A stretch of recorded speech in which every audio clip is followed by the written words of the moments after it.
Sa bispiras ng Pasko, sisimula ng unang bugso ng pagsasaayos sa EDSA. Sasamantalahin daw ang halos 2 linggong holiday break para hindi maging malaki ang abala sa mga motorista at commuter. May report si Joseph Moro.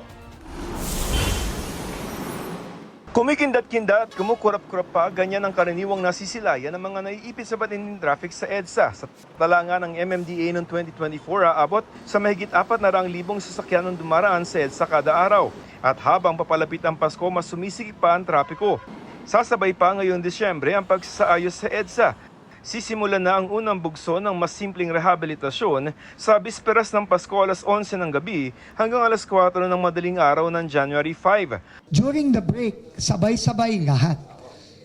Lahat sabay-sabay yan, 24/7. Aba ngayon, pero kakaunti lang naman talaga ang gumagamit ng EDSA during this period.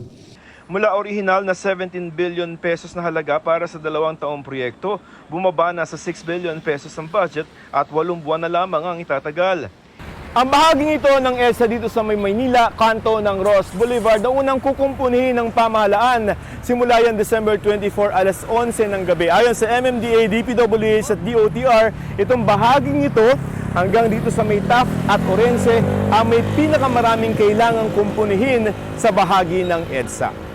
Mas makabagong teknolohiya rin ang gagamitin sa pag-aspalto. Maglalabas ng advisory sa Lunes sa mga bahagi ng EDSA na kailangan ng ayusin. Yung closure na 24/7, selected yung area kung saan lang kailangan yung reblocking. In effect, wala na pong saradong karsada by January 5 a.m. Pagkatapos ng holiday break, simula gabi hanggang madaling araw na lamang ang rehabilitasyon mula January 5 hanggang May 31, 2026.